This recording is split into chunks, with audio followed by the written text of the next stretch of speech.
Merci beaucoup, cher Alexandre, pour cette invitation. Je ne sais pas si on va beaucoup débattre parce que je ne sais pas quelle est l'ampleur de nos divergences de vues. En tout cas, ce que je sais, c'est que Jacques et moi sommes des amis depuis quelque chose comme 25 ans. Et que la conversation avec Jacques est toujours un immense plaisir et un immense enrichissement. On va essayer de faire semblant de ne pas être d'accord sur peut-être tel ou tel point. Quelques mots liminaires sur la laïcité. Je vais vous faire quelques observations un peu générales, mais ce que je voudrais, c'est surtout défendre une idée selon laquelle il faut limiter le périmètre de la laïcité. D'abord, peut-être dire que le mot est quelque chose qui est, un mot qui est bon, essentiellement français, on le sait, qui est difficile à traduire dans quelque langue que ce soit, et qui est sollicité par beaucoup de sciences sociales. Les historiens ont leurs études propres à la laïcité, les philosophes politiques. Je songe à l'ouvrage récent et remarqué de mon ami Philippe Creno sur la question. Les sociologues aussi ont beaucoup d'idées sur cette question, peut-être même aussi les psychologues, mais nous, les juristes ou les historiens du droit, on a une manière de la définir, dont je parlerai dans un instant, qui est effectivement assez proche de celle qui a été décrite par Alexandre sur une approche en réalité assez libérale. Et vous ne serez pas spécialement étonné, mais je vais parler moi plutôt en tant que juriste, en tant que gardien d'une coterie. Je voudrais vous parler aussi d'un étonnement, qui est plutôt un étonnement d'historien du droit, comme la nation et le nationalisme étaient des idées de gauche au XIXe siècle et sont passés à droite à la faveur, à la défaveur de l'affaire Dreyfus. Eh bien, la laïcité était une idée plutôt de gauche au XXe siècle et depuis les années 2000, elle est plutôt une idée qui est prise en charge en grande partie par la droite, voire par l'extrême droite, et qui est une arme aussi pour planter un coin à l'intérieur de la gauche et pour montrer à quel point la gauche est divisée. Je voudrais aussi peut-être souligner un paradoxe que tout le monde connaît, mais peut-être qu'il est important de rappeler, c'est que la laïcité dans la loi 1905 est un principe de liberté, un principe de liberté de religion et de la protection par l'État de cette liberté, les deux aspects. L'aspect qui consiste à s'extérioriser de la sphère étatique et puis d'attendre de cette sphère étatique qu'elle garantisse cette liberté. C'est pour ça que le fait d'être libéral ne suggère pas d'être trop anti-étatiste. Et dans ces deux volets, la liberté de conscience, qui est a priori assez facile à protéger sauf sur des questions de droit privé, de mariage, etc., mais qui ne sont pas très compliquées, et la liberté de culte, qui est peut-être un peu plus compliquée à prendre en charge par les individus, par la formation d'associations cultuelles, et puis par l'État, notamment dans sa dimension qui a été évoquée rapidement par Alexandre Lacroix sur la dimension patrimoniale, en quoi l'État peut être au soutien de cette liberté de culte en mettant à disposition des lieux de culte ou n'en mettant pas. Donc un principe de liberté, qui est un principe de liberté qui a été utilisé et qui est encore utilisé comme une arme de combat, et de combat plutôt liberticide. Arme de combat donc, que l'on brandit au plan politique, Et donc une arme de combat brandie par des politiques et non pas par des juristes. Hein. Donc arme de combat contre les cléricaux à la fin du XIXe siècle, plus que contre les catholiques, hein, c'est très important de le rappeler, mais aussi, malgré tout, contre les catholiques, parce qu'il est toujours assez difficile de distinguer le catholique du clérical s'il a un peu de cohérence. Et puis, cette arme aujourd'hui est brandie contre les islamistes plus que contre les musulmans, mais qu'on le veuille ou non, pour la même raison, elle est aussi brandie contre les musulmans grâce ou à cause de ceux qui assimilent les deux, et il est vrai, on va certainement être amené à le commenter, mais qu'il n'est pas toujours très difficile de faire le départ entre les uns et les autres. En fait, ce que je voudrais vous dire, moi, c'est qu'il faut essayer de maintenir la laïcité dans son concept juridique, et je vais essayer de plaider pour un autre concept qui est à côté de la laïcité, à côté de la liberté nue, qui est le concept de civilité, qui me semble être un concept très utile pour penser la place de la religion au sein de la société et en particulier au sein de l'espace public. Donc pour faire très court, mais je vois que dans cette très honorable auditoire, il n'y a que des Master 2 et plus, peut-être quelques genre de Master 1 ou de L3, mais donc c'est un public très, très relevé, et j'ai un peu de répugnance à rappeler des évidences, mais pour un juriste, la laïcité, c'est simplement une neutralité des bâtiments publics et une neutralité des agents du service public, et ça n'est pratiquement rien d'autre. Hein. Donc tout ce qui n'est pas bâtiment public ou agent public, eh bien, est soumis à un principe de liberté. D'un autre côté, il y a, donc ça c'est pour ce qui concerne des règles qui pèsent obligatoirement sur l'État. De l'autre côté, à l'autre bout, il y a l'individu, avec ce qu'il a comme liberté de croire ou non, éventuellement la liberté aussi de changer de religion quand il trouve qu'il y a mieux ailleurs, et puis la liberté de se réunir dans un lieu plus ou moins fermé, mais pas forcément fermé, pour prier, pour célébrer avec nous. Et entre l'État d'un côté et l'individu à l'autre extrémité, il y a le citoyen. Il me semble que le citoyen ne doit pas être régi ni par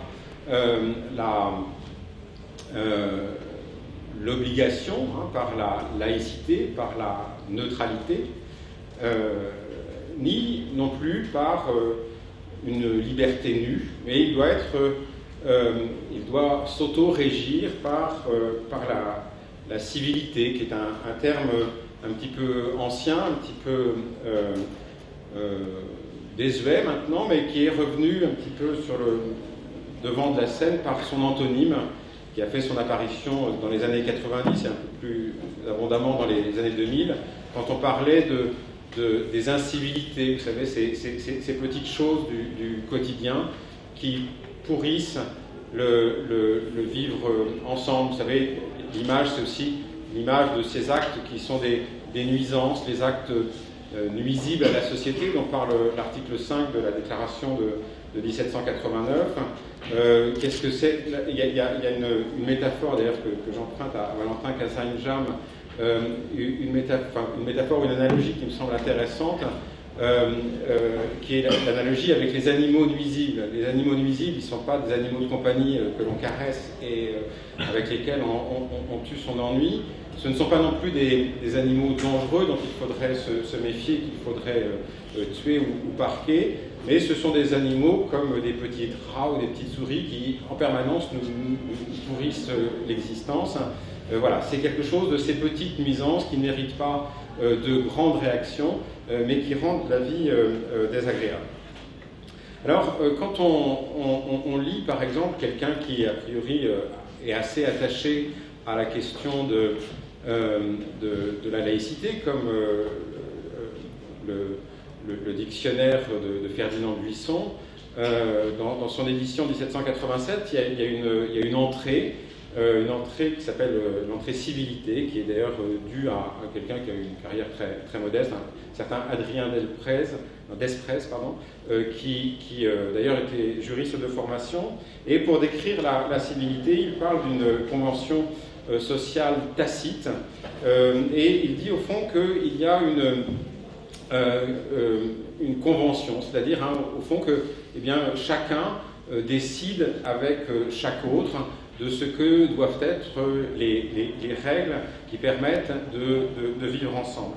Ce qui me semble intéressant dans cette idée, c'est qu'il n'y a pas d'idée d'unilatéralité, pas plus d'une unilatéralité politique qui viendrait autoriser, interdire, obliger, et pas non plus d'une unilatéralité de type religieux, c'est-à-dire l'idée que la religion prescrit, oblige à tel comportement et qu'on pourrait se revendiquer comme une sorte d'obligé religieux. Alors, l'objet de cette civilité, c'est évidemment les relations possibles, et peut-être un peu plus encore, les relations paisibles au sein de la société. Donc, elles vont concerner la manière de se tenir, la manière de se vêtir, la manière de converser, la manière de laisser sa place dans le bus quand on y rencontre une femme enceinte. Voilà, une civilité qui d'ailleurs n'a pas partie liée avec exactement la sincérité. La civilité doit être aussi un petit peu hypocrite, à la fois pour préserver son intimité, mais aussi pour ne pas être trop sincère. C'est assez intuitif quand vous voyez la personne la plus laide que vous ayez jamais rencontrée au monde. On peut se dire intuitivement qu'il n'est pas très civil d'être sincère avec elle si elle vous demande si vous la trouvez jolie. Alors cette civilité a deux sources principales. Une qu'on peut renvoyer à l'idée des Lumières écossaises. Au fond, c'est cette idée qu'en permanence, pour dicter, pour conduire notre comportement et ce que sont nos devoirs dans la société, il y a une sorte de tiers impartial ou de spectateur impartial qui est au-dessus de nous et qui nous dicte cet ajustement permanent entre mon comportement et le comportement de chaque autre. C'est ce qui fait que on a toujours une petite phase de test. Quand on ne connaît pas quelqu'un, on va commencer par parler du temps qu'il fait, de la météo, ou de savoir si les gens sont bien arrivés au colloque. Et c'est après simplement plusieurs minutes qu'on va commencer à se parler de choses un peu plus spécifiques. Et c'est après 3 ans d'amitié qu'on va se parler de la manière dont on éduque ses enfants. Voilà, donc quelque chose de cet ordre-là, d'un ajustement qui se fait dans cette logique. Et donc, l'idée qu'une société est un assemblage de toutes sortes d'individus qui, en permanence, ajustent leur comportement en fonction de ce qui se fait et de ce qui ne se fait pas. Alors ça va être très intéressant, évidemment, pour savoir si la civilité est un bon moyen de vivre intimement sa religion, de vivre laïquement, mais de vivre dans une société à la fois laïque et libre. Et puis l'autre élément de la civilité, l'autre source de la civilité, c'est quelque chose qui est transmis par l'éducation et par les parents que l'on a eus, ou par d'autres types d'éducateurs. Et on voit de manière tout à fait symptomatique au moment où la prescription par l'Église est légèrement remise en cause au XVIe siècle, et également au moment où la capacité des zones urbaines ou des rois à policer la société, notamment par des mécanismes de règlement de police ou de loi sanctuaire, eh bien, on va vouloir avoir une société qui s'arrache à cette normativité en disant, voilà, parce que je vais m'auto-policer, bref, que je vais me civiliser par la civilité, eh bien ce sera autant de choses qui ne seront pas à être prises en charge par l'État.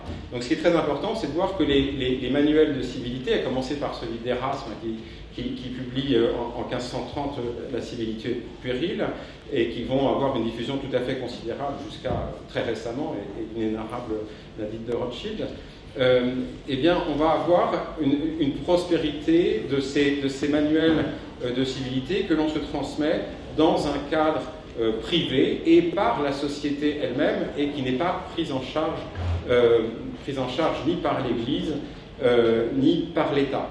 Et c'est ce qui me semble être un point extrêmement important de compréhension de la civilité, c'est qu'elle n'est pas spécifique, elle n'est pas marquée religieusement, elle n'est pas marquée politiquement, et elle est une manière de penser un type de normativité strictement sociale, mais voilà, personne n'a jamais pensé que une fois qu'on était sorti de son domicile, on était dans une société anomique, et pourtant on est bien dans une société de liberté. Donc cette norme-là, cette norme qui est une norme conventionnelle et tacite, et bien cette norme de civilité. Donc ce à quoi je voudrais en venir, au fond, c'est que plus grande est la civilité, et plus grande est la liberté de religion, ou le dire autrement, plus grande et la civilité est plus circonscrite à ce qu'elle doit être et rester, et la laïcité.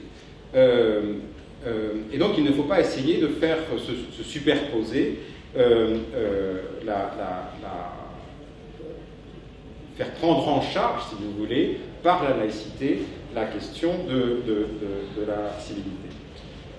Pour autant, la civilité, quand on a des sociétés qui sont des sociétés où la surveillance sociale, la surveillance du groupe, la surveillance du village, du quartier, etc., est relativement faible, eh bien, cette civilité conduit quelquefois à des échecs et à l'impossibilité de régler le problème par la simple civilité. Et on peut très bien considérer que la civilité aurait, par exemple, permis de prendre en charge la question du voile intégral de deux manières, hein, soit parce que les citoyens auraient fini par s'en foutre, c'est-à-dire à considérer que le fait de dissimuler son visage était une chose en réalité anodine, et la chose se serait faite progressivement par la Convention sociale. On aurait pu aboutir exactement au contraire, bien que les personnes qui jugeaient utile de dissimuler leur visage s'abstiennent de le faire dans la société française, tout simplement parce qu'elles auraient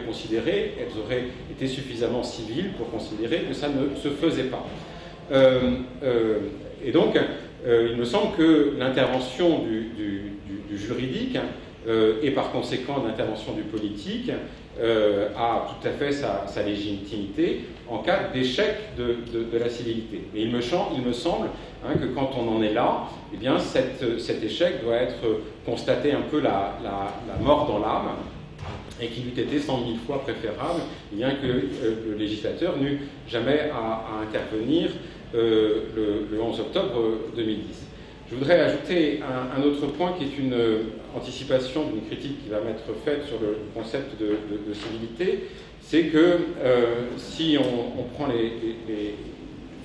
les choses au sérieux et qu'on analyse territorialement ce qu'est la civilité, eh bien, il y a fort à parier que la civilité en Seine-Saint-Denis soit en effet eh bien, au moins d'avoir un hijab, sinon un jilbab, quelque chose d'un peu plus imposant, ou éventuellement d'avoir une burqa. C'est-à-dire que c'est parfaitement se montrer incivil que de ne pas respecter ce code vestimentaire. Donc là se pose évidemment la question de l'articulation entre la civilité de proximité et la civilité globale. Dans son article du dictionnaire Buisson, eh bien, on voit qu'il y a trois, disons pour faire court, trois périmètres possibles de la civilité, avec un niveau évidemment de prescription qui en est variable, le niveau son entourage proche, les gens avec qui l'on vit, c'est-à-dire sa famille quand on vit avec une famille, la maisonnée quand on vit autrement, ou les colocs, hein, pour tous les étudiants qui sont en coloc. On voit bien que voilà, ne pas nettoyer la salle de bain ou laisser des trucs pourris dans le réfrigérateur est une chose très, très incivile. On peut le voir assez facilement par l'énervement des autres colocs. Il y a aussi peut-être... Colocation. Ouais. Ah, je pensais en coloc, je me demandais qu'est-ce qu'on faisait avec le frigidaire. Ah non, colocation. Non, mais parce qu'il arrive souvent de chercher la bouteille d'eau, mais... Excuse-moi. Je t'en prie. Voilà. L'autre périmètre de la civilité, qui va être évidemment le périmètre peut-être de l'entourage, des amis, des gens qui vont être reçus dans la maison, c'est toute la question de l'art de la table et de l'art de la conversation, les gens chez qui on va aller, mais aussi les gens vis-à-vis desquels un contrôle social est possible, des gens que l'on identifie dans son village au XIXe siècle, ou celle d'une communauté particulière, hein, où les gens se connaissent, se reconnaissent, et peut-être là, est-ce le cas bien, de tel ou tel bar d'immeuble dans la Seine-Saint-Denis. Et puis évidemment, le troisième périmètre de la civilité est celui de la communauté nationale, et puis peut-être que cette communauté nationale n'est plus tout à fait nationale, parce que dans un monde qui est assez largement sans frontières, cette communauté-là est très difficile à identifier, et on voit bien qu'il y a une forte aptitude de la civilité à performer sur un groupe relativement restreint. D'ailleurs, c'est assez intéressant de voir qu'au XVIIe, au XVIIIe siècle, les manuels de civilité avaient pratiquement une édition par ville, une édition par région, par bailliage, parce qu'on savait que de l'Aquitaine à la Bretagne et aux marches du royaume, les manières, les mœurs étaient différentes. Et donc, voilà, la question de qu'est-ce qu'il peut y avoir, et peut-on penser la civilité à l'échelle d'une nation, et peut-être d'un pays, et a fortiori d'un pays appartenant à un continent, lequel continent est ouvert. Voilà, vous voyez bien les enjeux. Et voilà, ce que je voudrais suggérer ici, c'est que, en tout cas, ce pourquoi je plaide, pour la clarté du débat, eh bien, qu'on essaie de s'abstenir d'utiliser la laïcité, qui est un terme évidemment extrêmement polysémique et polémique, et essayer de s'en tenir à des choses qui, sans être parfaitement claires et limpides, y compris pour les juristes, soient circonscrites à un domaine qui doit rester le sien. Voilà. Merci. Eh bien, d'abord, je suis ravi d'être ici, je vous remercie de m'avoir invité, et je suis très impressionné par ton développement sur la civilité, à laquelle j'ai toujours attaché une grande importance, et je suis d'autant plus étonné, c'est que tu nous as parlé de l'art de la table, j'ai noté la tombe de Rothschild. Je me souviens quand j'étais jeune, moi c'était une bonne manière de la baronne de Corse qui existait encore et qui faisait référence. Et je trouve que c'est vraiment formidable. Moi je rêverais d'être dans un monde où ce sont encore ces questions qui sont posées. Et c'est pas du tout d'ironie, François, même si évidemment mon propos se veut en apparence ironique. Non, mais c'est simplement parce que il est très important en effet qu'il y ait des réflexions comme tu viens de le faire, pour pouvoir ne pas sombrer complètement dans notamment ce qui est mon travers, un pessimisme profondément radical. Et en t'écoutant, et je devrais d'ailleurs le faire plus souvent, il faut qu'on déjeune et on plus souvent ensemble, je reprends un peu courage en me disant que nous arriverons peut-être, en effet, grâce à la civilité, à sortir des impasses dans lesquelles nous nous trouvons aujourd'hui. Mais comme j'avais vu, mais peut-être est-ce une erreur de ma part, qu'il y avait un sous-titre sur cette conférence, c'était intégrisme, fanatisme, etc. J'ai mis quelques notes, évidemment, très très brièvement, beaucoup plus prosaïques et beaucoup plus, je dirais, politique, parce que ça complétera comme ça nos deux interventions. Tu as parfaitement raison de t'en tenir à ce caractère juridique, juridique au sens très large, parce que la civilité, on ne sait pas si c'est vraiment une notion très juridique, mais en même temps, elle a vraiment dans ton propos, elle a une légitimité juridique. Moi, je voudrais quand même rappeler quelques points qui nous ramènent à des choses évidemment très prosaïques et surtout très politiques, parce que de mon point de vue, et c'est là où peut-être nous allons diverger l'espace de ce soir, je pense que la laïcité, avant d'être une question juridique, doit d'abord être comprise comme une question politique, dans la mesure où, tu l'as dit toi-même, et tous les juristes sont d'accord pour cela, c'est une norme ouverte, c'est ce qu'on appelle une norme ouverte, c'est-à-dire qu'elle est susceptible de faire l'objet de nombreuses définitions.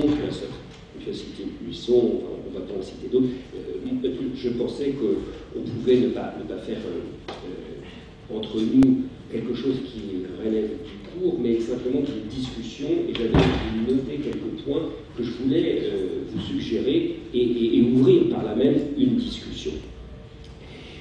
Il m'apparaît évident, en regardant l'histoire de notre 19e et de notre 20e siècle, jusqu'à nos jours, notre 21e siècle, m'apparaît évident qu'on ne peut pas étudier et parler de la question de la laïcité sans prendre en considération l'évolution du regard que l'on peut porter sur cette question. Et je veux dire par là, et François, peut-être par le fait que tu étais à Rennes avec une culture particulière, moi j'étais à Paris avec peut-être une orientation différente, et il m'a paru très clairement que la notion de laïcité, quand j'étais, parce que ma mère voulait absolument que j'aille à l'école laïque, quand j'étais à l'école laïque, la question de la laïcité, elle me paraissait une telle évidence que jamais, je crois, nous ne nous serions posé ce genre de questions, ou en tout cas pas de la manière dont nous la posons. Et c'est ce qui m'a conduit à me poser,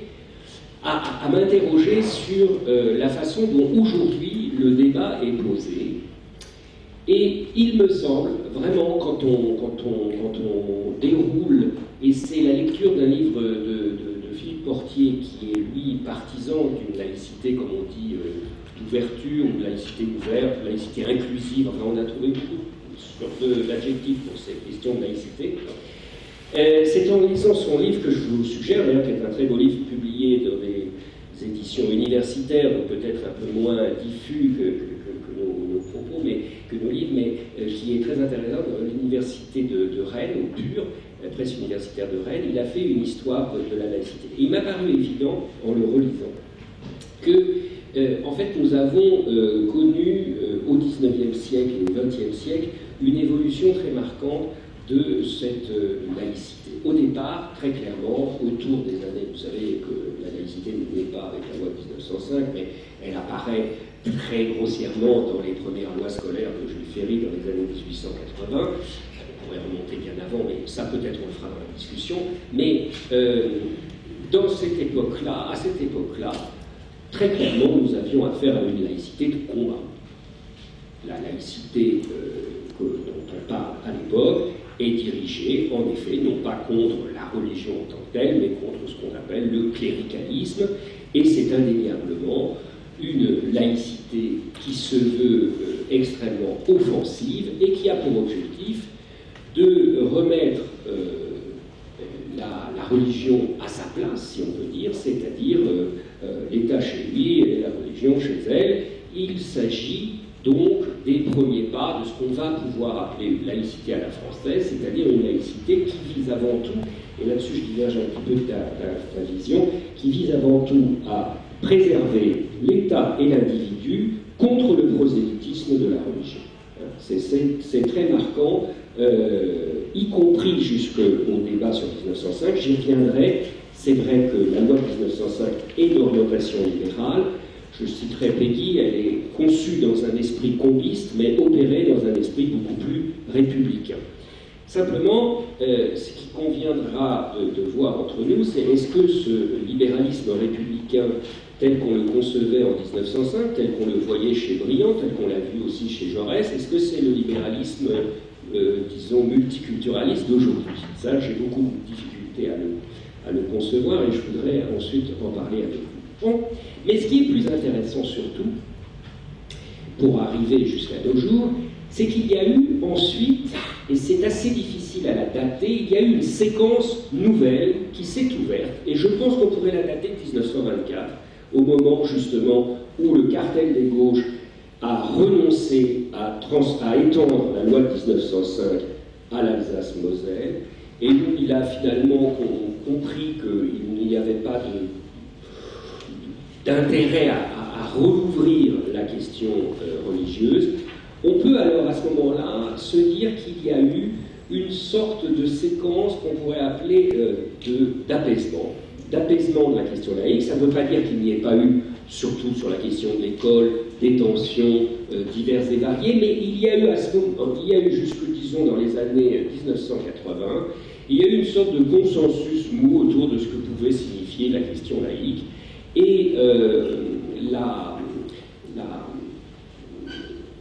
transformation surtout du catholicisme, puisqu'à l'époque la véritable question laïque portait sur la question de la religion, la principale religion qu'il y avait en France, c'est-à-dire la religion catholique, qui reste toujours la principale religion, enfin maintenant nous verrons cela, c'est évidemment sur d'autres questions que se pose la laïcité. Il y a eu la transformation du catholicisme avec Vatican II. Je pense qu'à ce moment-là, a commencé à émerger une interprétation nouvelle de l'esprit de la loi de 1905. Et ça n'a pas commencé tout de suite après Vatican II, mais on a vu à partir des années 70, en particulier chez les historiens venant, c'est intéressant de signaler ce point, venant du milieu protestant notamment, parce que c'était évidemment un milieu qui était beaucoup plus attentif en tant que religion minoritaire à ne pas avoir une vision trop oppressante de la laïcité. On a commencé à avoir un certain nombre de travaux, et je pense en particulier aux travaux très influents de Jean Bobéro, qui ont beaucoup marqué cette vision selon laquelle la loi 1905, ce serait vraiment la loi libérale par excellence. Et ça a eu une influence très grande sur un certain nombre de juristes qui ont commencé à penser que ce qui était en réalité la laïcité des origines serait en réalité une nouvelle laïcité, et que cette laïcité en revanche des origines, ce serait une laïcité qui était par nature dès l'origine extrêmement libérale et disons d'apaisement.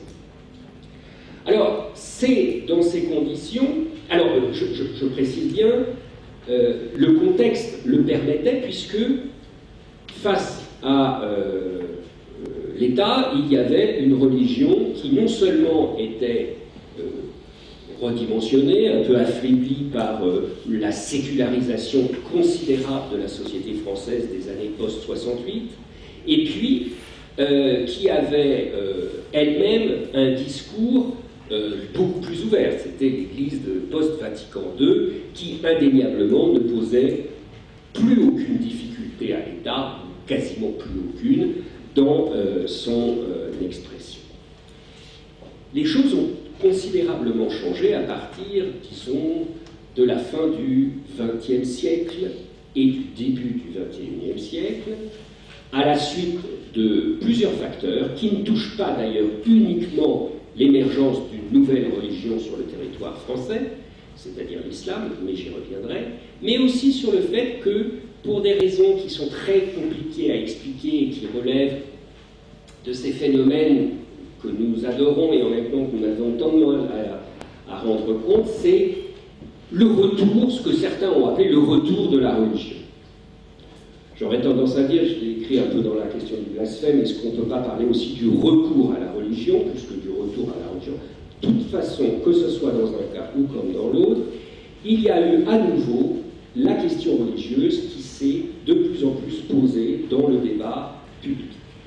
J'ai dit que ce n'était pas uniquement l'islam, puisque au départ, on l'a vu dans les années 80, c'était plutôt d'ailleurs un catholicisme que d'aucuns ont appelé un catholicisme intégriste, qui est revenu très en force dans un certain nombre de questions, mais indéniablement, Pour ce qui nous concerne strictement, c'est-à-dire la laïcité et non pas d'autres questions comme le blasphème, le vrai défi nouveau a été posé par l'islam. Et à ce moment-là, nous nous sommes retrouvés avec la nouvelle interprétation qui avait été posée par la tradition de Jean Bobéro et d'autres, c'est-à-dire interpréter la laïcité à la française comme une laïcité d'apaisement, comme laïcité d'ouverture, au fond comme une laïcité que tu as un peu résumée, c'est-à-dire une simple neutralité de l'État, mais qui est extrêmement ouverte à l'égard des religions,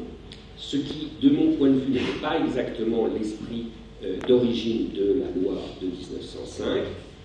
On s'est retrouvé donc face à avec cet argument et avec cette interprétation de la loi de 1905 dans un contexte nouveau, c'est-à-dire un contexte qui paradoxalement ressemblait à celui des années 1880, c'est-à-dire une offensive, on pourrait appeler cléricale.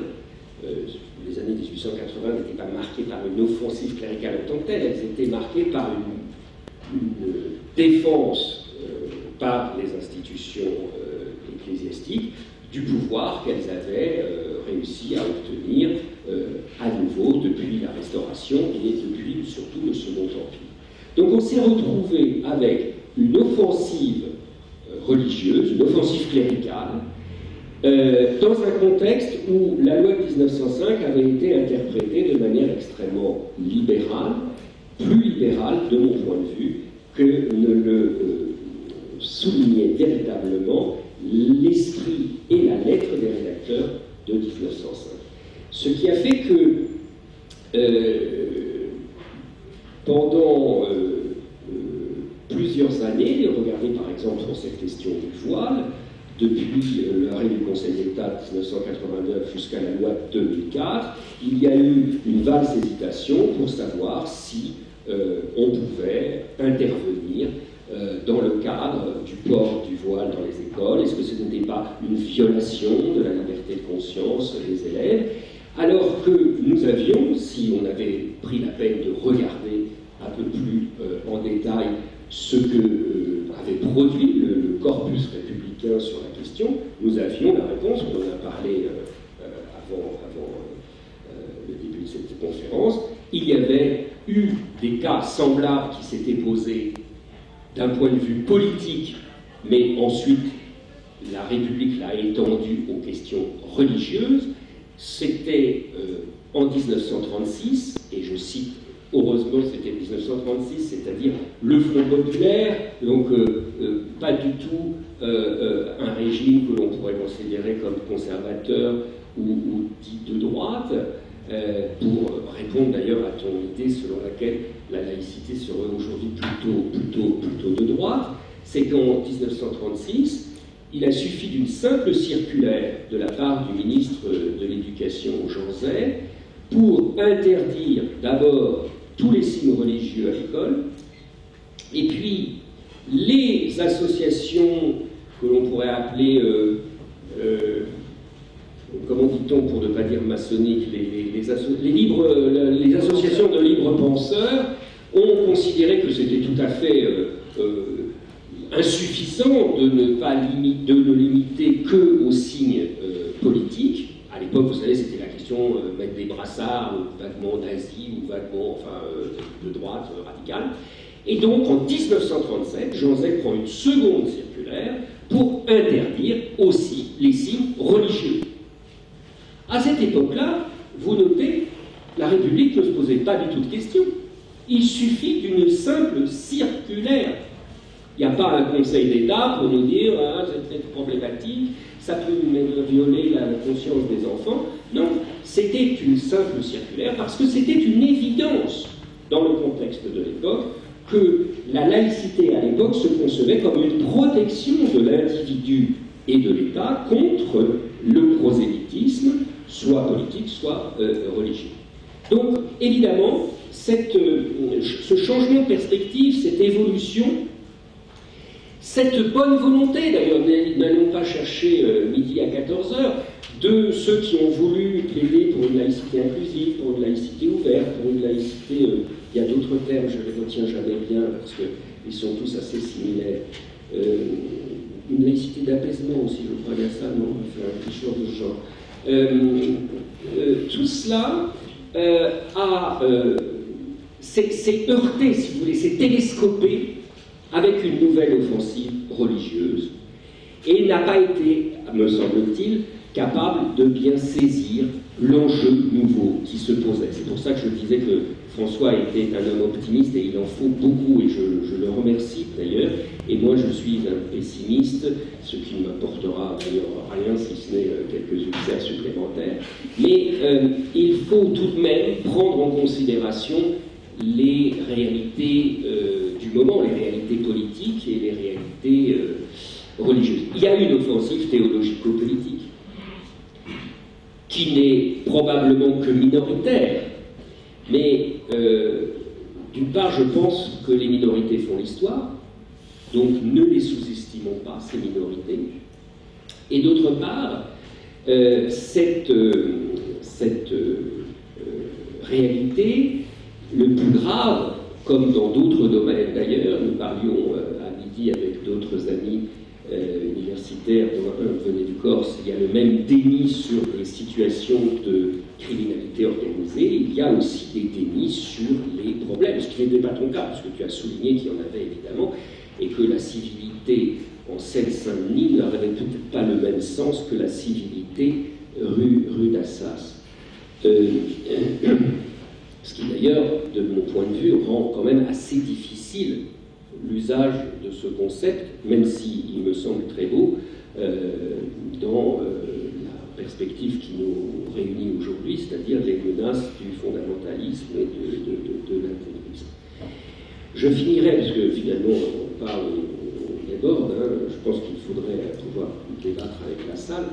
Je soulignerai donc, après ce très bref aperçu général, que si je te suis, si j'ai noté bien le propos, la civilité, ça ne touche évidemment pas la sphère privée, puisque ça, chacun fait un peu comme il veut, là on est bien d'accord, liberté individuelle absolue. La sphère publique, bon, ben, je pense qu'on peut considérer que les choses sont assez bien réglées aujourd'hui. Et le vrai problème, et c'est sur ce problème que toi tu proposes ta solution de la civilité, c'est ce qu'on appelle la sphère justement civile, ou la sphère sociale, où là il y a en réalité, c'est vrai, un vrai débat, et en particulier la question de la rue, par exemple, qui ne posait aucune difficulté pendant plus d'un siècle. Elle l'a posée au tout début. On s'est posé la question, certains laïcs militants ont voulu interdire, par exemple, les soutanes et un certain nombre de processions religieuses au moment des années 1880 jusqu'en 1905, et puis finalement, la question a été réglée sur le point de respecter donc la liberté de conscience. Mais il s'agissait, et c'est souvent la confusion qui est faite, il s'agissait de ministres du culte et de religieux en tant que tels, hein, ce qui ne peut pas du tout être appliqué à ces questions qui sont posées aujourd'hui, burkini, voile, etc. Alors, je disais donc, j'allais finir, rassurez-vous, je voulais souligner que moi, ce qui me fait peut-être passer là ce soir devant vous pour le laïcard, ce qui est assez bizarre d'ailleurs d'où je viens, mais c'est parce que je voudrais là ne pas avoir la casquette du professeur uniquement, parce que c'est une association d'étudiants, mais c'est pas un cours de fac, c'est plutôt une discussion, enfin je l'avais conçu comme tel. Eh bien c'est justement, moi c'est mon expérience qui m'a fait être assez laïcard et moins libéral. Quand j'étais jeune, j'ai été donc au départ, à cause de ma mère qui voulait absolument que je me frotte à la communale, comme on disait à l'époque, j'ai été donc dans la cour de récréation de l'école publique. Et dans les cours, après on m'a mis à l'école religieuse, parce que le professeur idéalisait Robespierre, c'était pas toujours facile. Et je vais donc Et j'ai ce souvenir de la cour de récréation. De la cour de récréation de la communale, où la laïcité avait tellement marqué les esprits depuis un siècle qu'il n'y avait jamais une seule discussion sur les questions religieuses. Il y avait des... D'ailleurs, probablement, je vous dis ça, j'en sais rien, il y avait des juifs, il y avait des arabes, il y avait, pardon, des musulmans, il y avait des catholiques, il y avait de toutes confessions. Il y avait des arabes, mais je ne peux pas vous dire s'ils étaient ou non musulmans. Et ces questions, justement, étaient totalement en dehors de nos discussions. Et là, il y avait donc eu un miracle français. Il y avait eu un miracle français. Cette laïcité à la française avait apaisé les esprits, avait permis de trouver une voie que la voie du multiculturalisme à l'anglo-saxonne, qui fait de la laïcité non pas la protection de l'État et de l'individu face au prosélytisme des religions, mais au contraire focalise uniquement sur la liberté des religions contre une hypothétique oppression de l'État, cette forme de laïcité n'est absolument pas parvenue à apaiser les esprits. Et je crois que la crise du multiculturalisme dans les sociétés anglo-saxonnes que nous voyons est bien plus forte que nous l'imaginons. Et le danger, c'est que ce modèle s'importe chez nous, alors qu'au contraire, nous avions réussi cette civilité, justement, républicaine, qu'il conviendrait bien de retrouver pour avoir retrouver cette paix civile que l'on connaissait quand j'étais plus jeune. Alors c'est peut-être une nostalgie déjà de vieux con, vu que j'ai un certain âge, mais non, mais parce que vous savez, il y a ce qu'on appelle la reconstruction du passé, les inventions de la tradition. Peut-être que j'ai le sentiment que tout allait très bien quand j'étais jeune, alors que les choses n'allaient pas si bien, mais je vous assure que j'ai quand même essayé de travailler sur un certain nombre d'ouvrages pour voir comment les choses se passaient, si mon souvenir ne jouait pas trop de tours, oui, merci. Et je pense que les deux choses correspondent, puisque même, je vous l'ai dit, dans le livre de Philippe Portier, on voit très très bien, c'est vraiment flagrant. Ça va à l'encontre de sa thèse, d'ailleurs, ce que je suis en train de vous dire, mais c'est frappant en le lisant. Il y a eu vraiment 3 grandes étapes, et nous sommes en train d'aborder, enfin de poursuivre sur cette 3e étape. Voilà. Mais voilà. Moi aussi, j'étais à la communale, et je n'ai pas été que à la communale, et effectivement, quand j'étais dans des établissements à caractère propre, leur caractère propre était absolument invisible. En réalité, c'était des écoles laïques, simplement la possibilité d'avoir un accès à la religion se faisait exactement de la même manière sur la forme d'aumônerie. Donc, je crois que, et la question de la discussion religieuse était aussi un phénomène dont il n'était pas convenable, il n'était pas civil de parler. C'était peut-être excessif. Sur le retour des religieux, je suis tout à fait d'accord avec toi. Et je pense qu'il y a pas mal de religions, et y compris parmi les chrétiens, de gens qui ne sont pas... qui manquent précisément de civilité. Encore une fois, la civilité, on peut aussi l'expliquer par, vous savez, cet article 2, je crois, de la partie des devoirs de l'homme de la déclaration de l'an 3, où il est dit en gros que dans toute société normale, dans toute société humaine, eh bien, chacun doit être animé par le principe de ne pas faire aux autres ce qu'ils ne voudraient pas qu'ils nous fassent, et réciproquement, et qui est présenté comme quelque chose qui est strictement républicain, ce qui relève de la morale naturelle, et qui ne relève pas en tout cas d'une morale religieuse. Et c'est très exactement cette morale-là qui était pensée et voulue par un certain nombre de laïcards de 1905 qui étaient dans l'entourage de Briand. Certains étaient issus du protestantisme, certains étaient des libres penseurs, mais nul ne pensait qu'il y avait une sorte d'anomie, et nul ne pensait non plus que le périmètre de la religion pouvait s'étendre de manière très considérable. Et moi, il me semble que quand on voit, y compris à proximité de Saint-Nicolas du Chardonnay, quand on voit des gens qui arborent ostensiblement une soutane et qui éventuellement s'exposent à un regard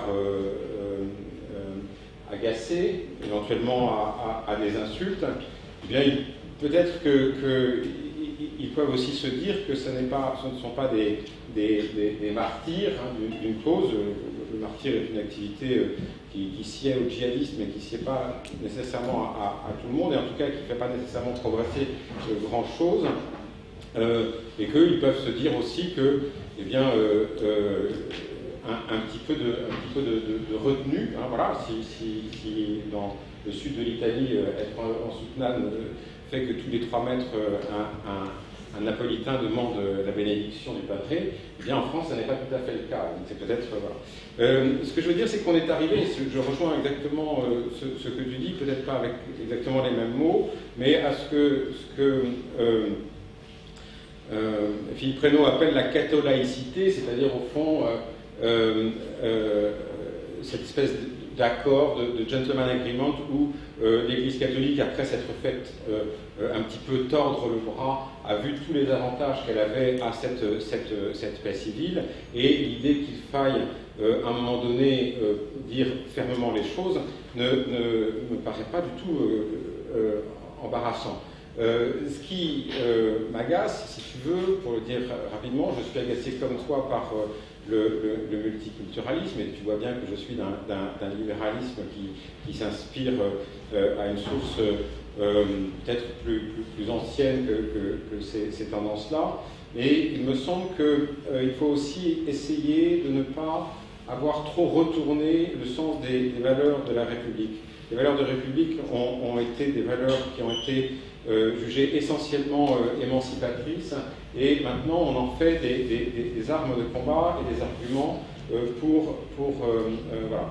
Et donc il me semble qu'on n'arrivera pas à quoi que ce soit de raisonnable si on met front à front et sans cette civilité qui serait quelque chose qui permettrait de penser le lien social, mais par la société, si on met front à front des valeurs d'une république qui serait dans une logique assez offensive et qui chercherait à tordre le bras, parce qu'avec ça on fait des martyrs, et en réalité c'est parce que l'Église elle-même a consenti à la laïcité que la laïcité a pu voilà. Et de l'autre côté, avoir une conception totalement débridée de la liberté. Et donc évidemment, dans ce cas-là, le front est ouvert et ça va faire un bain de sang. Et il me semble que personne n'en sortira vainqueur, ni la liberté, ni les gens qui sont attachés à leur foi religieuse. Donc moi, je suis de ceux qui essaient de plaider pour une voie qui soit, disons, moyenne, qui soit en tout cas... voilà, je vois bien les limites de ce que je dis, encore une fois, la civilité en Seine-Saint-Denis, si on en croit l'enquête organisée sous l'égide de David et l'homme, on s'aperçoit que voilà, aujourd'hui c'est effectivement la sécession. Il y a 10 ans, les jeunes filles musulmanes qui ne voulaient pas aller à la piscine, eh bien, faisaient un recours ou se plaignaient auprès du proviseur. Eh bien, aujourd'hui, c'est très différent. C'est une épidémie de règles douloureuses avec un seul médecin qui délivre une vingtaine de certificats tous identiques. Donc c'est quelque chose qui est sorti dans ce genre de circonstances d'une logique de combat pour être en fait dans un autre combat sécessionniste dont je pense qu'il est très agaçant. Mais en tout cas, pour revenir à nos instituteurs et pour revenir peut-être aux cours d'instruction civique qui sont dispensés au collège, il me semble qu'il faut éviter de donner aujourd'hui, eh bien, des valeurs de la République, quelque chose qui serait trop prescriptif et dans lequel, au fond, un certain nombre de personnes ne pourraient jamais se retrouver, y compris, hein, encore une fois, chez les chrétiens. Mais voilà, j'ai assez parlé, je pense que ce serait bien aussi que la salle puisse ajuster. En tout cas, merci pour ces propos qui sont extrêmement éclairants de part et d'autre, très riches et très très précis. Du coup, je suppose que la salle fourmille de questions à poser à nos intervenants, donc n'hésitez pas. Sinon, moi-même, j'ai une multitude de questions, mais monsieur. Monsieur Moranteau. Donc je précise que je les tutoie, pas parce que je suis impoli, mais parce que je les connais, donc je ne vais pas faire semblant. Moi, François, quand tu parles de... Tu m'entends? Oui. Quand tu parles de civilité, je me dis civilité, c'est la racine, c'est civitas, c'est la cité. Et ma première remarque, c'est que c'est comme si c'était deux mondes qui ne peuvent pas se rencontrer, celui de la cité, en fait c'est un peu du Saint-Augustin, celui de la cité juridique et celui de la cité de Dieu. C'est-à-dire que toi tu pars du principe que tout le monde arrive avec la potentialité d'avoir cet accord citoyen, de cité, de civilité. Or, est-ce que le propre de la religion n'est pas de considérer que sa loi à lui, elle est en dehors de la cité? Et de considérer, justement, chez ceux qui veulent avoir la culture la plus pure religieux, de considérer que, justement, ta civilité à toi, à moi, c'est le propre des hommes, mais pas le propre des dieux. Et c'est pour ça qu'effectivement, on a souvent dit, on sait très bien avec Marcel Gauchet, que la spécificité du christianisme, qui avait réussi à faire ce principe de catholicité, enfin vous avez dit le mot de Fiel-Prénaud, d'accord avec la laïcité, c'était justement parce que la phrase du Christ « rend à César ce qui est à César et à Dieu ce qui est à Dieu » permettait en fait une forme de syncrétisme de la part des chrétiens, disant « bon, j'arrive à avoir ma foi ». Moi, ma piste, pour avoir beaucoup d'amis qui ont le voile, et pour vraiment lutter afin que nos concitoyennes, si elles ont envie d'avoir le voile, pas le voile intérieur, pas le niqab, la burqa, mais vraiment le voile normal, qu'elles puissent le porter. La seule possibilité que je vois, c'est lorsqu'on se réfère à certains hadiths qui sont contestés par certains théologiens, mais où le prophète dit vous devez accepter la loi d'où vous vivez. Et à ce moment-là, il y a une possibilité de compiler ce qui, à mon avis, en tant que nous, juristes, est totalement possible, l'idée d'une citoyenneté et l'idée d'une foi. Et donc, à ce moment-là, la personne d'elle-même articule sa vie en disant « je suis religieuse, mais bon, ça me concerne, mais pour le coup, j'accepte la loi commune ». Et c'est là qu'on vient sur la première définition de la cité, celle de Cicéron, qui est l'idée d'avoir une loi commune. Et donc moi, si tu veux, je te suis, et je termine là-dedans, je te suis dans cette idée de main tendue et de vouloir sortir d'une guerre des tranchées, tu as tout à fait raison, et j'ai l'impression que la main tendue, elle doit être plutôt dans cette articulation du possible entre la citoyenneté et le religieux, et que, comme je le dis souvent, c'est nos concitoyens français musulmans doivent être avec le reste des non-musulmans contre les orthodoxes salafistes. La ligne de fracture, elle n'est pas entre musulmans et les autres, elle est entre les citoyens et les littéralistes qui, notamment dans ce qui s'appelle l'alliance et le désaveu, disent, et je m'arrête là-dessus parce que ça va nous faire entrer sinon dans un débat théologique musulman, mais disent finalement le fait même de légiférer, c'est un blasphème, parce que seul Allah a le droit de faire des lois. Donc si tu es face à quelqu'un comme ça, ta civilité, tes lois, il n'en a que faire. Et je termine là-dessus, j'ai une très bonne amie qui m'a dit un jour par rapport au voile, parce que j'aime bien quand elles me disent, elles ont raison, il y a autant de raisons de mettre le voile que de faire le voilé, donc il faut essayer de pas trop essentialiser sur le voile, mais une m'a dit, je le mets parce que Dieu me le demande. Et ça m'a troublé, parce que je me suis dit, bah oui, si Dieu existe, alors peut-être qui suis-je misérable pour avoir une opinion. Et auquel cas, là, je me suis dit, bah, si vraiment il y a une personne qui a une lecture littéraliste, alors là on a deux couloirs qui ne peuvent pas se rencontrer. Je ne sais pas s'il peut y avoir ta civilité dont tu parlais et qui a besoin comme préalable de l'idée républicaine, cicéronienne de la loi commune. Je voulais juste compléter la question de Thomas pour toi, mais je peux aussi poser des questions, mais c'est parce que la question que soulève Thomas est intéressante parce que quand tu parlais de la civilisme, il vient à l'esprit l'idée de Popper, le paradoxe de la tolérance, c'est-à-dire qu'est-ce qu'on peut faire quand on fait une main tendue à quelqu'un qui ne veut pas la prendre. C'est un vrai débat, c'est une question philosophique comme ça. Et j'ai apporté, c'était la seule chose que j'ai apportée, puisque Thomas nous dit les littéralistes, etc. Littéralistes qui d'ailleurs, d'après l'Institut Montaigne, correspondent à peu près 28% des musulmans de France. Donc c'est déjà un chiffre colossal. Mais au-delà même des littéralistes, le Conseil français du culte musulman, donc c'est pas du tout que les littéralistes, en 2014 a pris, donc c'est un document officiel, Convention citoyenne des musulmans de France pour le vivre ensemble, dont la presse a beaucoup parlé sur le caractère d'ouverture et autres. Il y a l'article 5. L'article 5, donc, qui concerne tous les musulmans, le CFCM étant entre guillemets vaguement représentatif. Le voile est une prescription qui recommande au prophète de dire à ses femmes, à ses filles et aux femmes des croyants de l'arborer dans la réserve qu'il leur impose. Donc, je ne dis pas du tout que les gens portent le voile et ne le font pas d'un point de vue parce que c'est leur liberté, parce que c'est leur volonté, mais on ne doit pas non plus considérer que ce n'est que la question de la liberté quand on aborde la question du voile. C'était une simple précision. Donc, ma question, qui confortera celle de Thomas, qu'est-ce qu'on fait face à des gens qui ne veulent pas de la main tendue et qui ont des arguments religieux importants pour le faire? Et c'est pour ça que moi, je pensais que la réponse qui nous était donnée, c'était celle qu'on avait à 1905 et qu'il n'y a pas de raison de la faire bouger.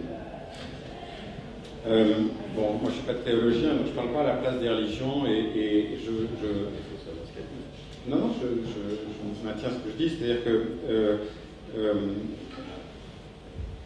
il y a beaucoup de gens qui parlent à la place de la théologie catholique, qui parlent à la place des ulémas et qui, au fond, déterminent ce qu'est une religion qui est inapte à la laïcité et qui savent ce qu'est une religion apte à la laïcité. Donc il y a des gens qui pensent qu'il y a un génie au christianisme très particulier et qui lui permet de savoir faire le départ entre le religieux et le politique, et d'autres qui en seraient rigoureusement incapables. Moi, il me semble que, s'agissant de l'islam, il y a des potentialités pour penser la place restreinte du religieux dans la vie de chacun, spécialement dans des sociétés où on n'est pas en situation majoritaire, qui est tout à fait importante. Et il y a aussi des gens pas très thomistes parmi les chrétiens et qui trouvent que la question du politique ne doit pas faire ombrage d'ombre à la question eschatologique et à la question des fins dernières. Donc je suis tout à fait d'accord sur cette idée qu'il n'y a pas lieu d'essentialiser les religions. En revanche, effectivement, je pense qu'on peut en effet s'appuyer sur ceux des croyants qui sont raisonnables, plutôt que de taper sur ceux qui sont déraisonnables. Et qu'il faut faire ce pari-là parce que il me semble qu'en assimilant tous les musulmans à des islamistes, eh bien, que tôt ou tard, eh bien, même les musulmans modérés, pour leur majorité, eh bien, vont dire, puisque c'est ça, puisqu'ils nous détestent, eh bien, très bien, je vais aller de ce côté-là. Donc, il me semble qu'il y a une assez forte erreur stratégique à cela. Une fois que j'ai dit ça, je ne suis pas du tout dans une logique angélique, mais je crois effectivement que je m'efforce peut-être par exigence, peut-être par caractère, mais aussi par exigence du gars qui a envie de se suicider dès la semaine prochaine, d'être optimiste.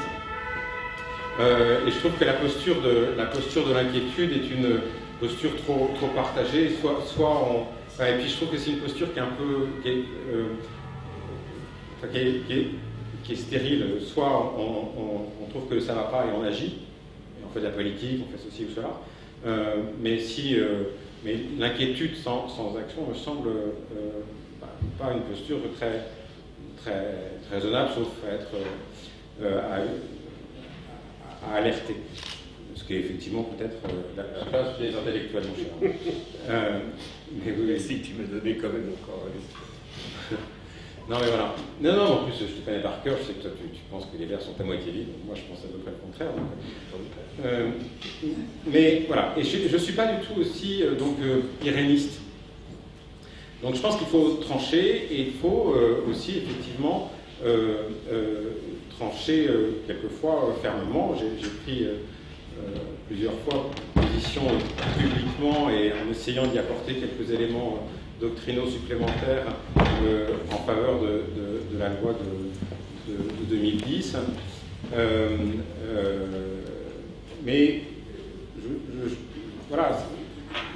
je pense que, par exemple, sur les arrêtés Burkini ou sur les difficultés qui seraient liées, par exemple, au port du voile dans certaines universités ou le fait que dans certaines universités, comme dans ton université, eh bien, en Master 2, il y a des jeunes filles qui estiment que les professeurs sont racistes parce qu'ils n'étudient que le libéralisme tel qu'issu de la tradition anglo-américaine et française et qu'ils n'étudient pas le libéralisme à l'arrière de l'islam.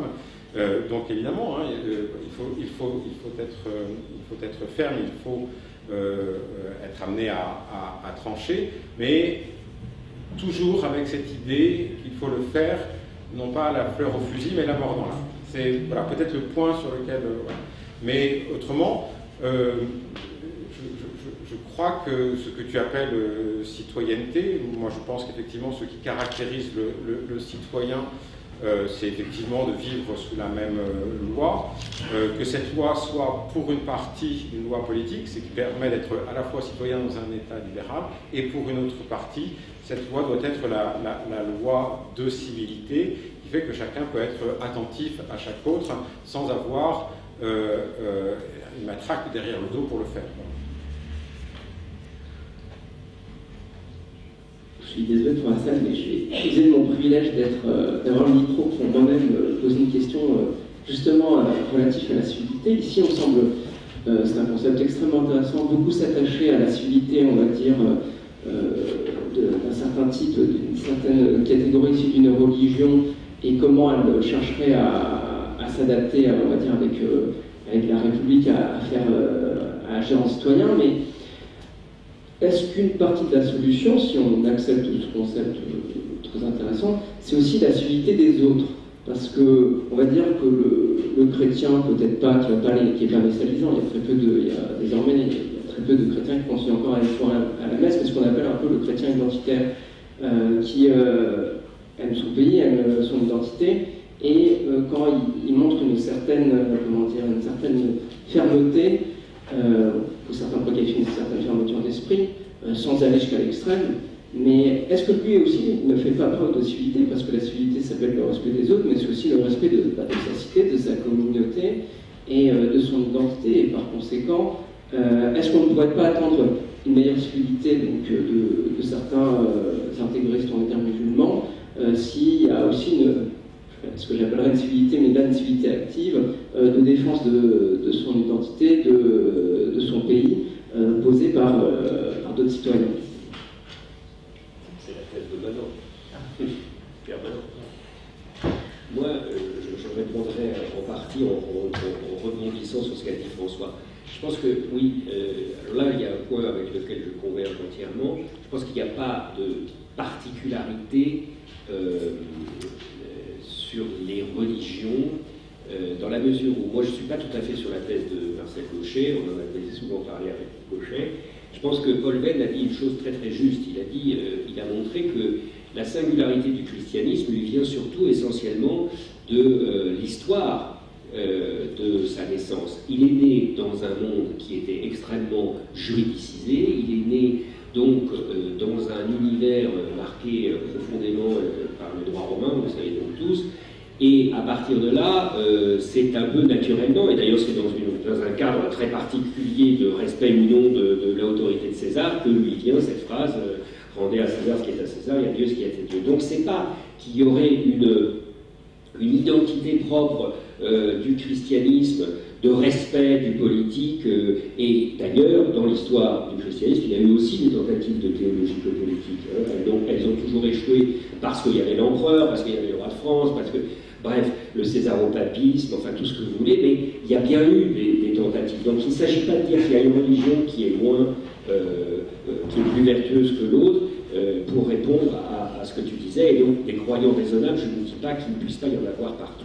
Mais en revanche, et c'est là où je me distingue de toi, je pense qu'on ne peut pas faire l'économie, et rassurez-vous, aucune expression théologique dans mon propos, mais on ne peut pas faire l'économie d'une certaine connaissance des singularités quand on parle de religion. Et là-dessus, je pense que les œuvres, son nom m'échappe maintenant, mais ce grand spécialiste de l'histoire de l'islam médiéval, que vous connaissez tous, Rémi Brague, mérite tout de même une certaine mention.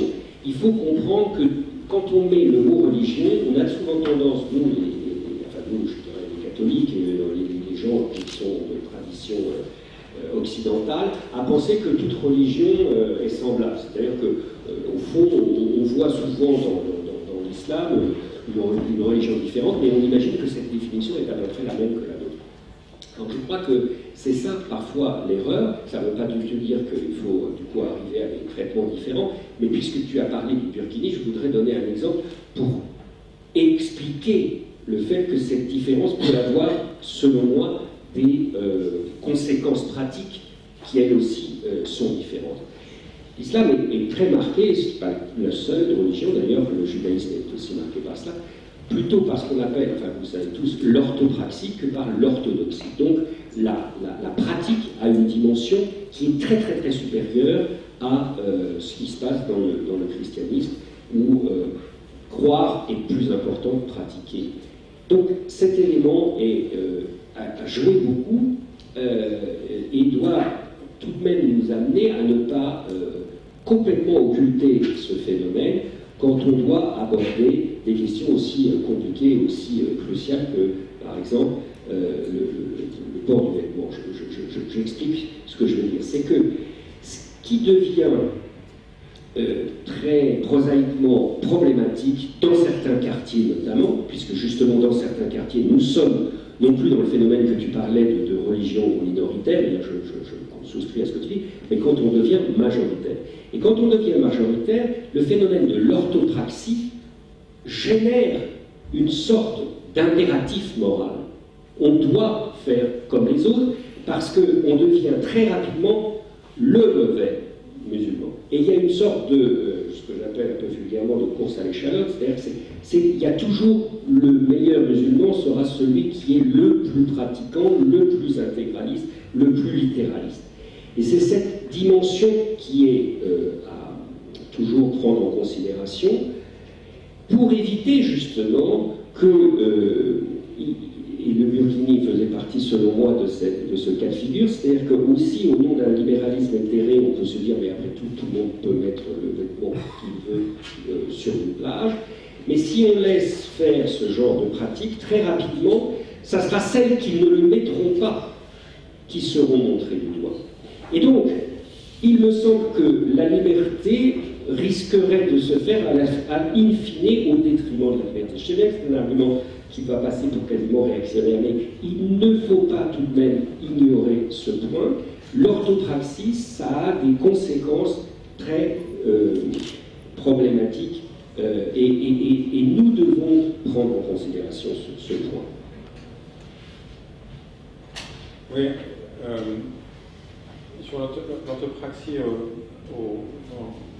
dans l'islam, je suis bien d'accord avec toi. Mais bon, moi j'ai vécu pendant plusieurs années dans un pays musulman.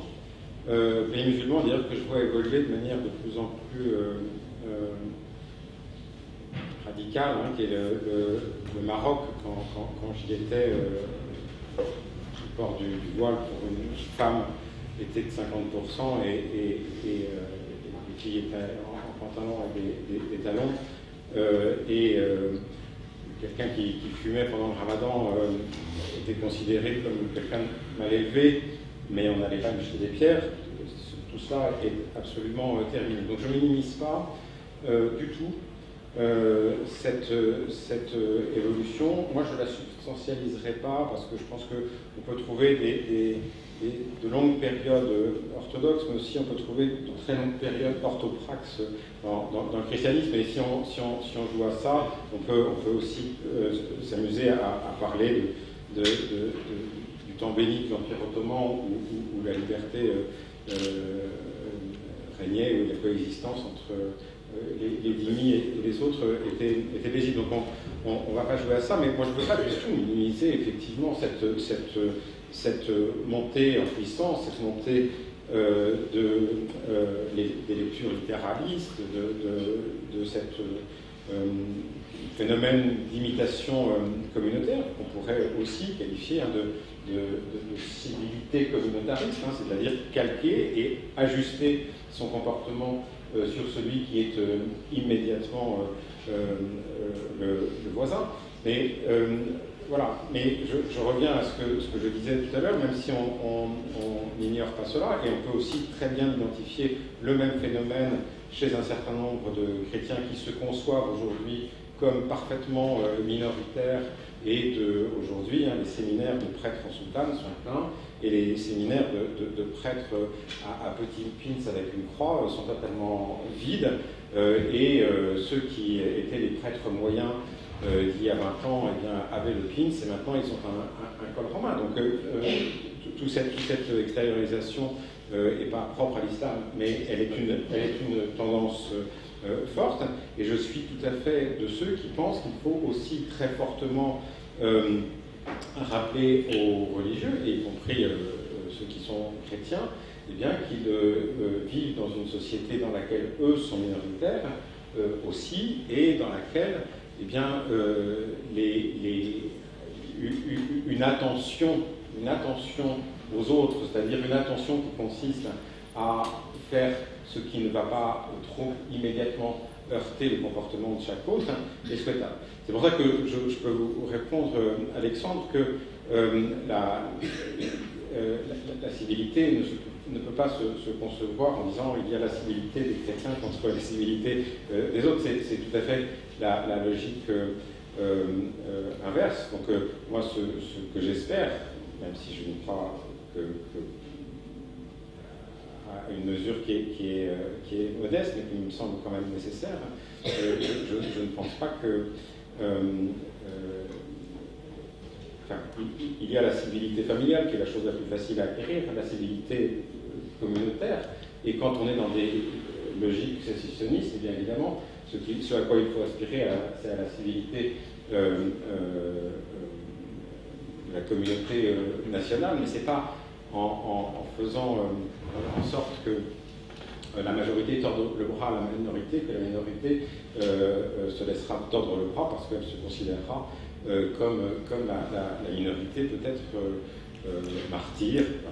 Je voudrais peut-être dire un mot. Tu as évoqué la distinction des religions avec clergé et sans clergé, en expliquant qu'au fond la question de la tenue religieuse était pour le christianisme du XXe siècle, hein, celle des corbeaux, hein, c'était des hommes en soutane, et quand ils passaient dans la rue dans les années 1900, eh bien, on croissait pour se moquer d'eux.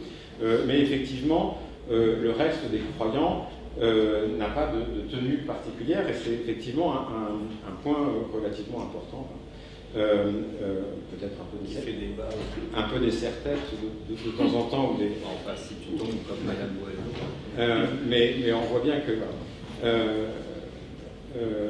en revanche, effectivement, il y a d'autres religions, comme le judaïsme ou l'islam, où le fait d'être religieux suppose effectivement une extériorisation, y compris de la part des laïcs. Et on a encore une religion plutôt protestante où ni les laïcs, ni les clercs, en tout cas les gens qui sont au service de la communauté, n'extériorisent particulièrement leur qualité. Mais il y a aussi des religions avec lesquelles il est possible, en tout cas facile, de négocier, parce que ce sont des religions avec hiérarchie et avec structure pyramidale et avec conférence des évêques, avec les cardinaux et les interlocuteurs qui, tant bien que mal, même si ça bouge, peuvent se faire entendre de leurs fidèles. Il y a des religions pour lesquelles ça n'est pas du tout naturel. On pense aux deux religions protestantes, le luthérianisme et le calvinisme, hein, avec des mécanismes de religion très décentralisés et très peu hiérarchiques, et puis aussi à la religion juive, où chaque communauté jouit d'une très grande autonomie. Mais malgré tout, il y a dans ces religions-là des clergés. Et il se trouve que dans l'islam sunnite, contrairement à l'islam chiite, il y a cette difficulté supplémentaire qu'il n'y a pas d'interlocuteur, il n'y a pas de clergé. Le Conseil central de culte musulman représente beaucoup plus des nationalités que des spiritualités, pour le dire rapidement. Hein. C'est un combat entre des Algériens, des Marocains, des Égyptiens et d'autres. Voilà, ce sont ces enjeux nationaux hein, qui sont en réalité les enjeux des combats au sein de cette institution. Donc ça rend les choses en effet plus difficiles. Donc encore une fois, voilà. Et par ailleurs, s'il y avait, je dirais, la possibilité d'avoir des imams qui avaient autorité sur leurs ouailles, si je puis dire, eh bien, des phénomènes de radicalisation extrêmement rapides ne seraient pas apparus. Hein. Il faut aussi dire cela, dans les années 2000, la mosquée, avant que la mosquée ne soit prise et financée par les salafistes, la mosquée est plutôt un rempart contre le salafisme, avant d'être une source de salafisme, principalement. La question du financement et la question aussi de l'infiltration sur laquelle il faut être extraordinairement vigilant. Il y a des moyens d'être vigilant. Fait évoluer les choses très, très défavorablement. Et encore une fois, vous voyez qu'on a une communauté musulmane qui est une communauté pour qui ne comprenait pas, en disant mais vous êtes des djihadistes. Eux, quand on demande à un vieux Marocain de 80 ans ce que c'est que faire le djihad, hein, c'est ce qu'on appelle le djihad majeur, hein, c'est-à-dire faire pénitence, être humble, être attentif à son prochain, faire la prière, être calme et être attentif à son prochain. Et il a fallu aussi hein, que s'impose cette expression. Faire le djihad, était devenu faire le djihad mineur et le faire prévaloir sur le djihad majeur, c'est-à-dire celui qui consiste à tuer des chrétiens. Bref, encore une fois, il me semble qu'il y a des moyens de trouver les bonnes alliances, en tout cas des bonnes confiances pour que eh bien, ceux qui sont encore, et de moins en moins, mais qui sont encore marginaux dans l'islam, le restent. Je vais proposer à Sam une dernière question. Après ces 200 questions. Vous, monsieur, s'il vous plaît. C'est pas tellement une question, moi je n'avais pas prévu de poser quoi que ce soit ce soir, mais il y a des choses qui m'ont interpellé. On a évoqué beaucoup de diagnostics en fait. On a posé des choses sur un constat. Moi, ce qui me préoccupe en fait finalement, c'est l'avenir.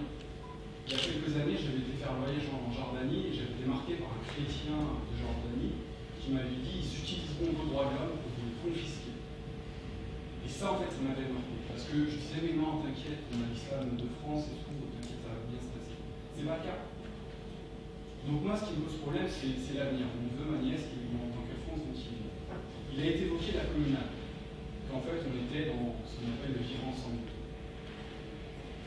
est-ce qu'en fait on peut imaginer, j'aimerais avoir vos commentaires là-dessus, est-ce qu'on peut imaginer en fait une totale disparition des écoles confessionnelles? Voilà. Ensuite, on vit dans une période où le multiculturalisme à la sauce en marche est en roue libre, avance librement. Et donc par rapport à ça, je suis très préoccupé sur cette absence, parce qu'en face, en fait, quand mon voisin à droite, Thomas, a évoqué que c'est difficile que la loi de l'homme lutte avec la loi de Dieu, concrètement, on est face à des personnes dont la loi de Dieu prime et leur projet, en fait, est donc pour eux supérieur, en fait, à notre projet civil. Or, aujourd'hui, avec cette espèce de multiculturalisme que j'ai évoqué, en fait, où on en est de notre projet, nous, commun, notre projet civil, notre projet français, qu'est-ce qu'il en est aujourd'hui? Voilà. Merci. Je vous attends également là. Non? Allez bien, je comprends. Simplement, je suis jamais déçu avec vous parce que vous n'êtes jamais d'accord avec moi. Donc.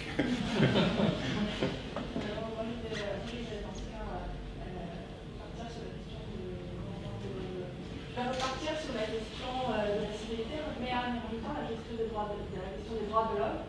Donc, la construction théorique semble tenir, mais quand on y regarde de près, il y a un frein puissant justement à ce qui se fait et ce qui ne se fait pas au niveau global en France. Et ce frein, c'est la défense des libertés fondamentales et des droits de l'homme.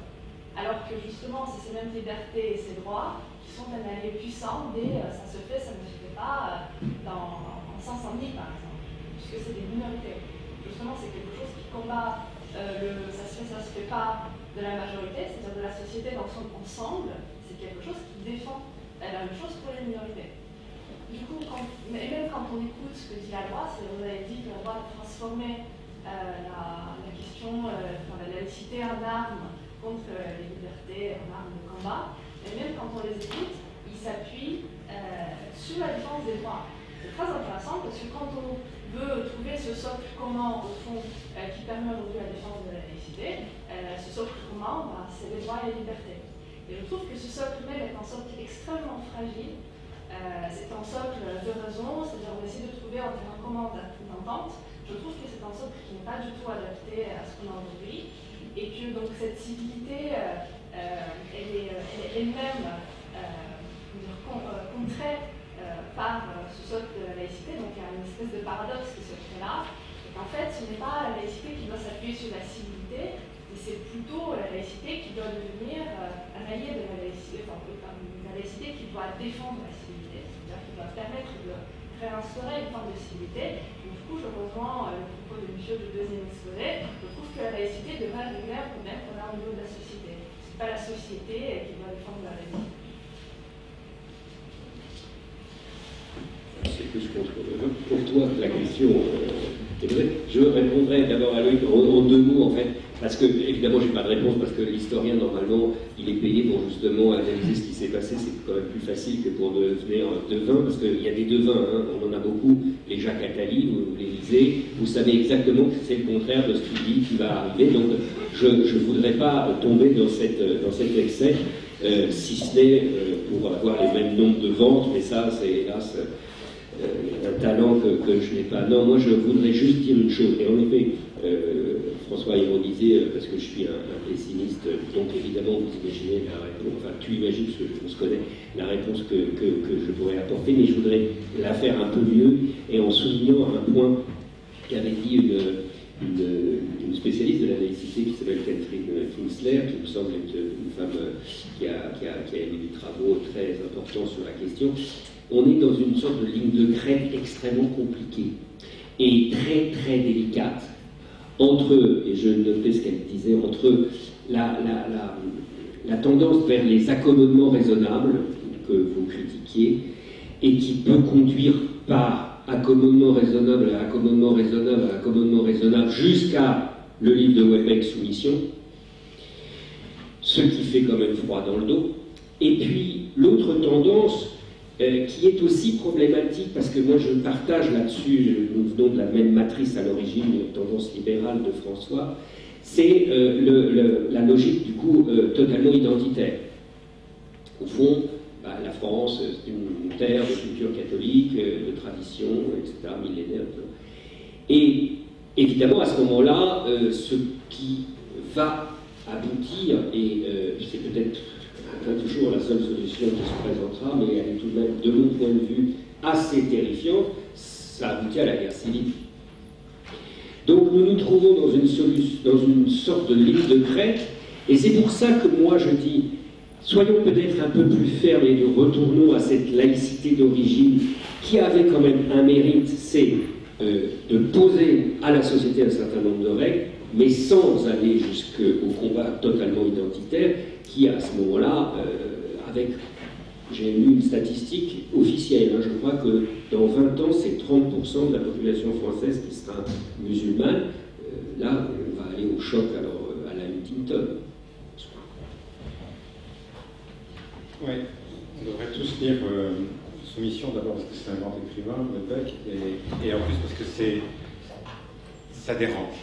Ça dérange énormément et c'est une aptitude des grands écrivains à déranger et à interroger.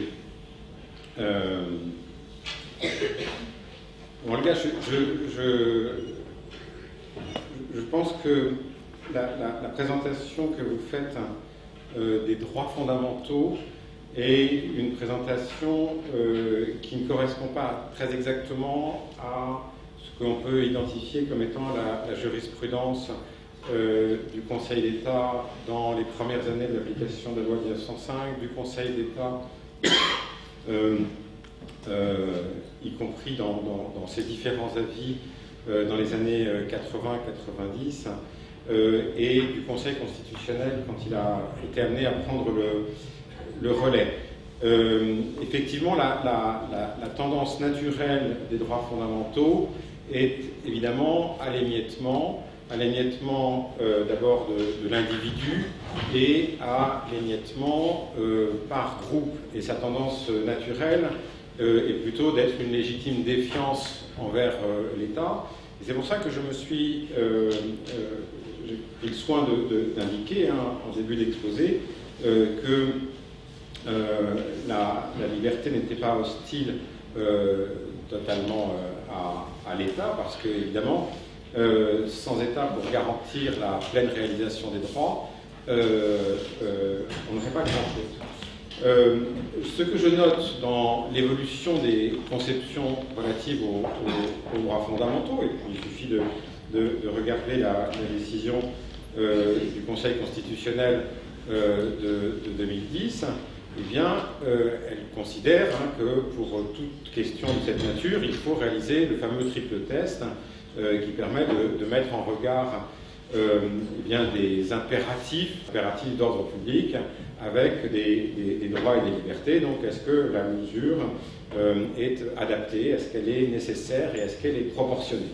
Et ce triple test qui, quelquefois d'ailleurs, est un petit peu le doigt mouillé, ou en tout cas, on ne sait pas de quel côté tombera la pièce, en tout cas si elle tombe sur pile ou face, est quand même un outil extraordinairement puissant de nourrir des impératifs d'ordre public, ou, pour le dire autrement, les impératifs du vivre ensemble. Encore une fois, je vous ai dit que j'ai pris publiquement position en faveur, même si j'ai critiqué la motivation de cette décision de 2010, j'ai pris position en faveur de cette loi parce qu'il me semblait qu'il y avait une vraie différence de nature entre un voile simple et un voile intégral. Mais je crois qu'il faut ne pas être trop injuste avec les droits de l'homiste et n'en voir que des gauchistes chevelus qui sont d'un jusqu'au-boutisme déplaisant. Voilà.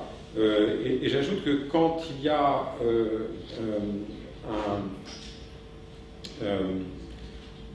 un conseil constitutionnel ou même d'autres juridictions qui sont assez peu regardantes sur la protection des droits et qu'on se dit que eh bien peut-être que le phénomène hongrois, polonais ou turc pourrait ne pas échapper à la France et que des partis qui sont peu attentifs sur la question des droits de l'homme eh bien, auraient en leurs mains un certain nombre de lois qui sont relativement liberticides, eh bien, on se dit qu'il n'est pas tout à fait déplaisant d'avoir quand même une parole qui rappelle que de temps à autre, un peu de droit de l'homisme ne nuit pas. Je songe, par exemple, à un député Courson qui s'était insurgé, alors qu'il est de l'UDI, qui s'était insurgé contre la loi anti-casseurs, en expliquant qu'évidemment, si cette loi avait été dans les mains de gouvernements autoritaires, eh bien, il serait le premier à devoir en souffrir. Ce n'est pas quelqu'un qui est une sorte d'excité des droits de l'homme. Donc je crois que notre devoir est celui de la vigilance, du discernement, et... La loi de ministre, par exemple, elle n'est pas appliquée. Elle n'est pas appliquée partout, elle est appliquée, et il y a des endroits où elle est... Oui, et le cas de la Seine-Saint-Denis est problématique, ainsi que celui de l'avenue Montaigne. Et les Champs-Élysées. Eh bien, je remercie vivement nos deux intervenants de ce soir qui nous ont livré de très brillants éclaircissements. Merci beaucoup.